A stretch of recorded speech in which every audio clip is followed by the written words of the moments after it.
The StuG III was an assault gun produced by Germany during World War II. It was a formidable weapon, practically revolutionizing tactical concepts on the battlefield. Its main function was to provide self-propelled fire support to the infantry. It was built on a slightly modified Panzer III chassis, replacing the turret with an armored, fixed superstructure mounting a powerful gun. However, as World War II progressed, the appearance of newer and better Soviet tanks, such as the T-34 and the mighty Kv-1, forced the Germans to upgun their existing StuG III assault guns in order to be able to combat these new Soviet tanks. This resulted in the StuG III design being armed with a 75mm L-48 cannon in the StuG III Ausführung F and Ausführung G, so the F and G versions, turning the design into a tank destroyer. This also means that the role of fire support to infantry began to be relegated to the background. The newer StuG III designs became first-class tank destroyers, but the German infantry still needed a dedicated fire support vehicle. To address this gap, the German High Command signed a contract with the Altmärkische Kettenwerk, or the Altmark Track Works in Berlin, for the development of a self-propelled gun armed with the 10.5cm Howitzer.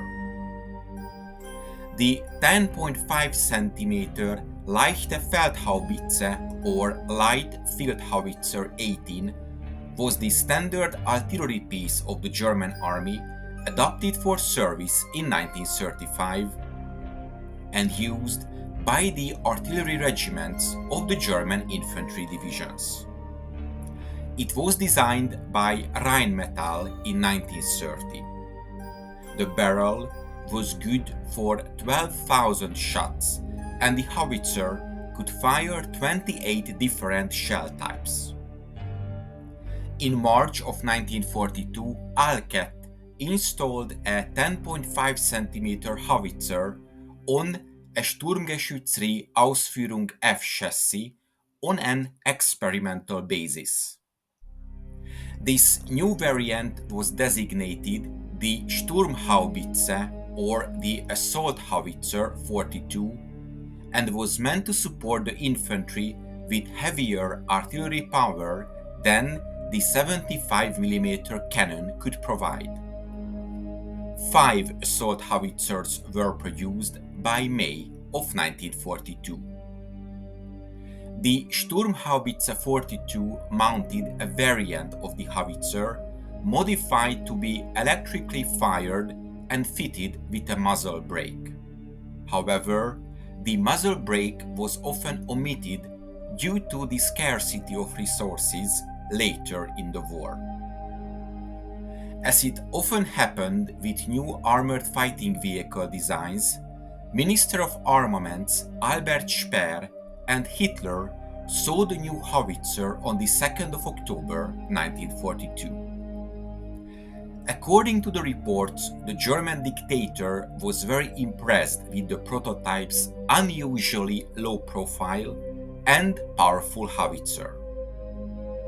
The first 9 vehicles were sent to the Eastern Front and saw action at south of Leningrad in the end of November of 1942 with the Sturmgeschützabteilung, so Assault Gun Battalion 185. This battalion was set up on the 10th of August of 1940 in Jüterborg with 3 batteries. In early December of 1942, Hitler ordered that the production rate of the Sturmhaubitze be increased to 24 per month. All these assault howitzers were completed at Alket in Berlin.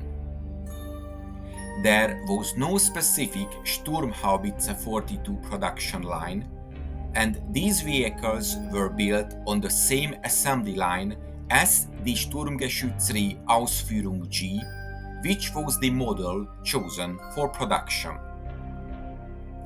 The first 10 Howitzer 42 assault howitzers were completed in March of 1943, with a total of 204 units completed by the end of that year.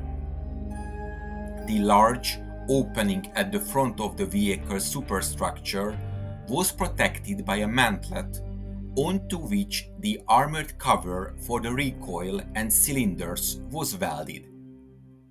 This carriage allowed the howitzer to have a horizontal drift of 10 degrees to each side and a vertical elevation of -6 degrees to +20 degrees, limiting the effective range of the howitzer to 5,000 meters. However, this was not a problem, as the vehicle's function was to accompany the infantry's advance. In this condition, infantry targets on the battlefield were rarely more than 2,000 meters away. The vehicle could store a total of 36 rounds of ammunition. The usual distribution was 26 high explosive projectiles and 10 shaped charge projectiles for anti-tank use. This could penetrate 90 to 100 millimeters of armored steel within the effective range of the howitzer. The high explosive projectiles had to be loaded separately, and this limited the rate of fire to 3 to 5 rounds per minute.